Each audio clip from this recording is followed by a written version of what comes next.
अल्हम्दुलिल्लाह वस्सलातु वस्सलाम रसूल अल करीम अम्मा बाद आऊज़ु बिल्लाहि मिनश शैतानिर रजीम बिस्मिल्लाहिर रहमानिर रहीम अस्सलामु अलैकुम वरहमतुल्लाहि वबरकातुहू। आज का मेरा मौजू है सही अल बुखारी हदीस मुबारक में खाने के अहकाम व मसाइल। हदीस नंबर 1887। हज़रत अबू हुरैरा रज़ियल्लाहु अन्हु से रवायत है, उन्होंने फरमाया कि एक मर्तबा मुझे बहुत सख्त भूख लगी।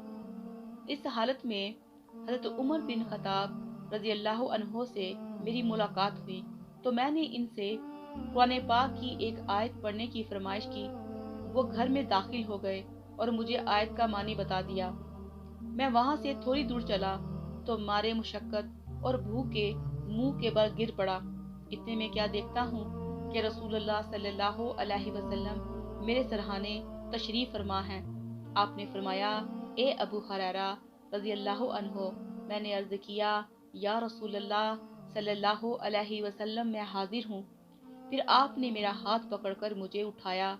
आप पहचान गए कि भूख के मारे मेरी ये हालत हो रही है, लिहाजा मुझे वो अपने घर ले गए। फिर दूध का प्याला पीने के लिए अनायत फरमाया। मैंने इससे कुछ नोश किया। आपने फरमाया, और पियो। मैंने और पिया। फिर फरमाया, और पियो। मैंने और पिया हत्ता कि मेरा पेट फूल कर प्याला जैसा हो गया, या इतना पिया कि मेरा पेट तन कर तीर की तरह बराबर हो गया।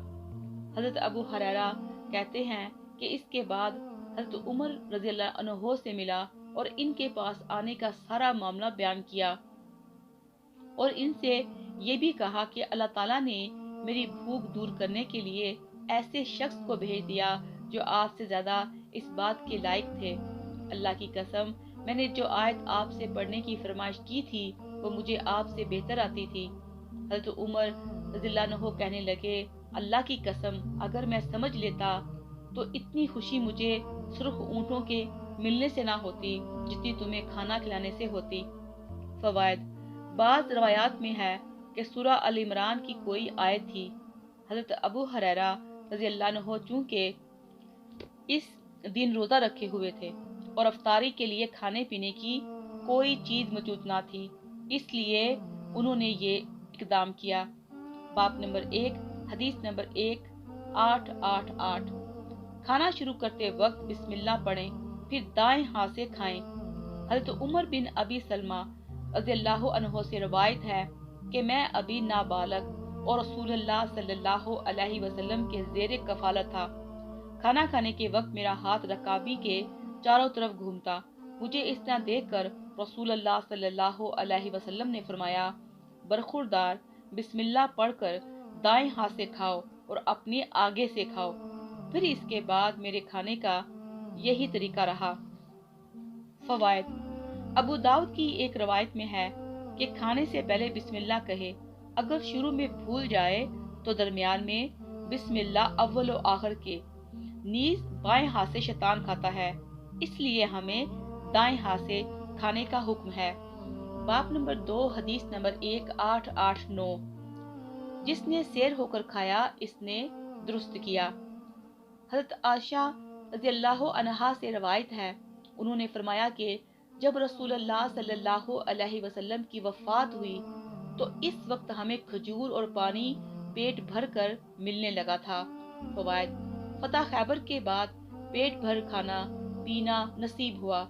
बाज़ रवायात में पेट भर कर खाने से मना भी वारद है। इसका मतलब ये है कि इस कदर ना खाया जाए जो मैदे में शकल, नींद और सुस्ती का बाइस हो।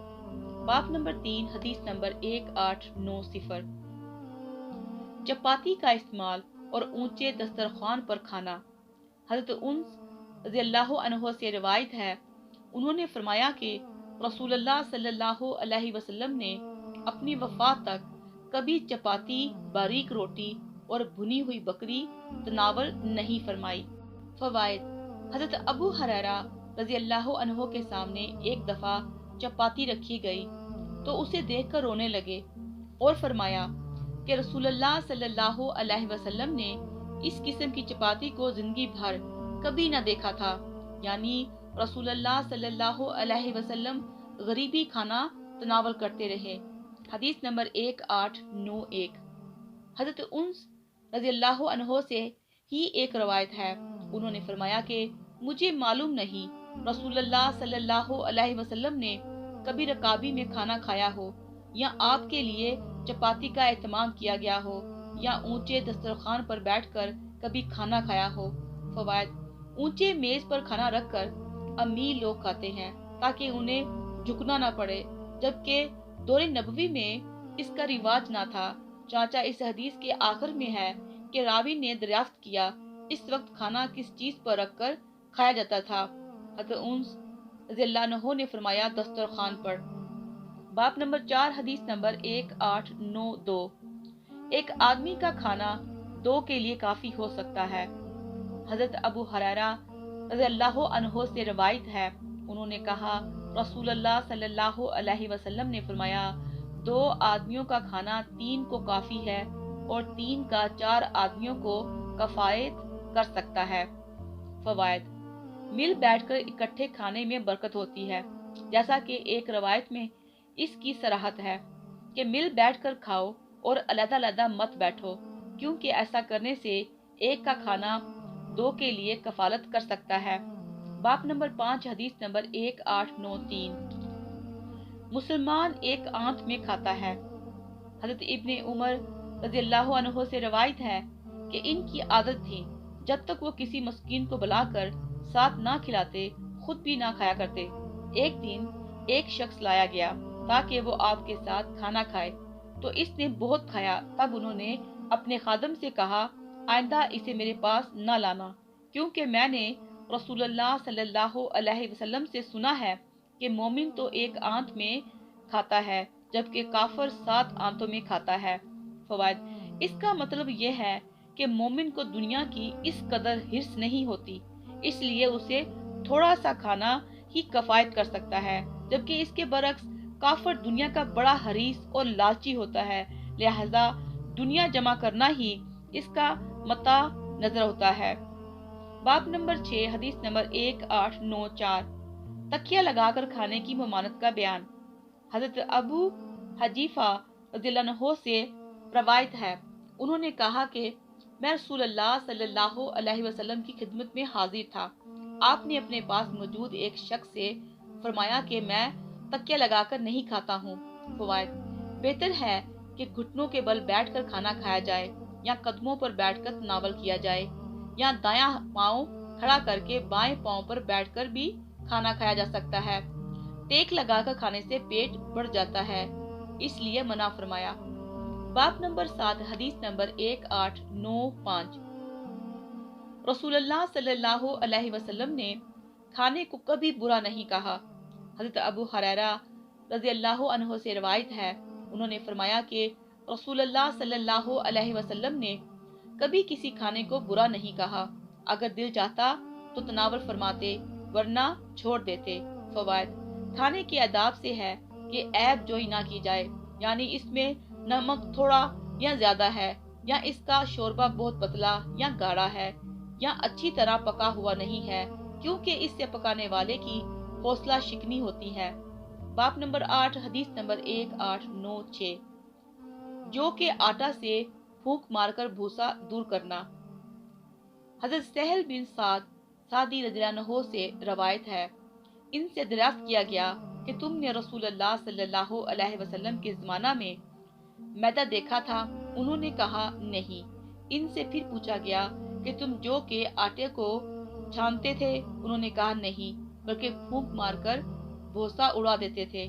फवाद: एक रवायत में है कि किसी ने हजरत सहल बिन साद रज़ियल्लाहु अन्हु से पूछा, क्या रसूलुल्लाह सल्लल्लाहु अलैहि वसल्लम के अहद मुबारक में छलनियां होती थी? उन्होंने जवाब दिया कि बासत से वफात तक रसूलुल्लाह सल्लल्लाहु अलैहि वसल्लम ने छलनी को देखा तक नहीं।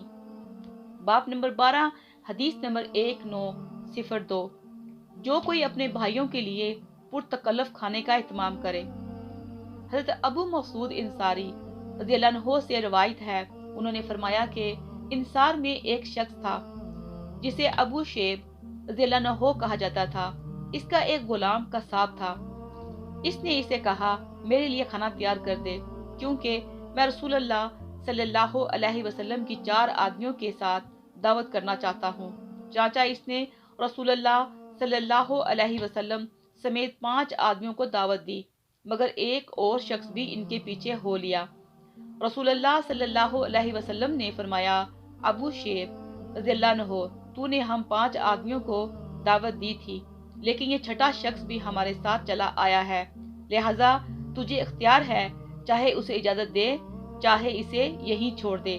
ابو شیب رضی اللہ عنہ نے عرض کیا، میں اسے اجازت دیتا ہوں۔ فوائد: اس سے معلوم ہوا کہ علم اور تقوی کے لحاظ سے بڑے لوگوں کو اپنے سے چھوٹے لوگوں کی دعوت قبول کر کے مزدور پیشہ لوگوں کی حوصلہ افزائی کرنا چاہیے۔ باب نمبر 13، حدیث نمبر 1903۔ کھجور اور ککڑی ملا کر کھانا۔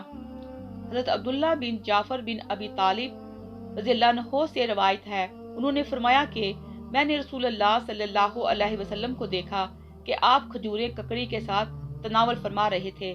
فوائد: یہ دونوں ایک دوسرے کی مسلح ہیں، کیونکہ کھجور گرم اور ککڑی سرد ہے۔ یہ دونوں ایک دوسرے کا توڑ ہیں اور مرکب ہونے کی صورت میں متعدل ہو جاتی ہیں۔ باب نمبر 14، حدیث نمبر 1904۔ تازہ اور خشک کھجوروں کا بیان۔ جابر بن عبداللہ رضی اللہ عنہ سے روایت ہے، انہوں نے فرمایا کہ مدینہ میں ایک یہودی تھا، وہ میرے باغ کی کھجوریں اترنے تک مجھے قرض دیا کرتا تھا۔ میرے پاس وہ زمین تھی جو بیر روما کے راستے پر واقع ہے۔ ایک سال خالی گزرا کہ اس میں کھجوریں نہ ہوئیں، اور وہ سال گزر گیا۔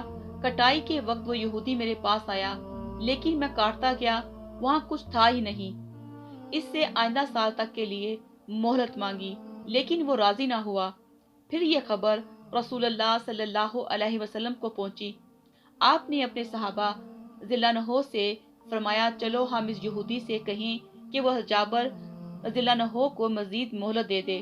چنانچہ آپ سب میرے باغ میں تشریف لائے اور یہودی سے گفتگو کرنے لگے۔ وہ کہنے لگا، ابو قاسم صلی اللہ علیہ وسلم، میں جابر رضی اللہ عنہ کو مہلت نہیں دوں گا۔ جب آپ نے یہودی کو دیکھا تو کھڑے ہوئے اور کھجور کے درختوں میں ایک چکر لگایا، پھر یہودی سے آ کر فرمایا، مہلت دے، لیکن وہ راضی نہ ہوا۔ حضرت جابر رضی اللہ عنہ کہتے ہیں، آخر میں کھڑا ہوا اور باغ سے تھوڑی سی تازہ کھجوریں لا کر آپ کے سامنے رکھ دیں۔ آپ نے تناول فرما کر مجھ سے دریافت کیا، اے جابر رضی اللہ عنہ، تیرا ٹھکانہ کہاں ہے؟ وہ جھونپڑا جہاں تو آرام کے لیے بیٹھتا ہے۔ میں نے آپ کو اس جگہ کی نشاندہی کی۔ آپ نے فرمایا، جا میرے لیے وہاں بستر کر دے۔ میں نے فوراً وہاں بچھونا بچھا دیا۔ آپ نے کچھ دیر آرام فرمایا، پھر بیدار ہوئے تو میں مٹھی بھر کھجوریں لے آیا۔ آپ نے وہ بھی کھائیں، پھر کھڑے ہوئے اور یہودی کو سمجھایا، مگر پھر بھی وہ اپنی ضد پر قائم رہا۔ بالآخر آپ دوسری بار درختوں کے نیچے کھڑے ہوئے اور حضرت جابر رضی اللہ عنہ سے فرمایا کہ تو کھجوریں توڑنا شروع کر دے اور یہودی کا قرض بھی ادا کر۔ پھر آپ کھجوریں توڑنے کی جگہ ٹھہر گئے۔ چاچا میں نے اتنی کھجوریں توڑی کہ اس کا قرض بھی ادا ہو گیا اور اسی قدر مزید بچ رہی۔ سو میں نکلا اور آپ کی خدمت میں حاضر ہو کر خوشخبری سنائی تو آپ نے خوش ہو کر فرمایا، میں شہادت دیتا ہوں کہ میں اللہ کا سچا رسول ہوں۔ فوائد: آپ نے اس لیے شہادت دی کہ یہ ایک کھلا معجزہ تھا جو اللہ کی تائید سے ظاہر ہوا۔ اسی طرح کا ایک معجزہ اس وقت بھی ظاہر ہوا جب حضرت جابر رضی اللہ عنہ کے والد گرامی کا قرض اتارا گیا تھا۔ استغفر اللہ الذی لا الہ الا هو الحی القیوم واتوب الیہ۔ والسلام علیکم ورحمۃ اللہ وبرکاتہ۔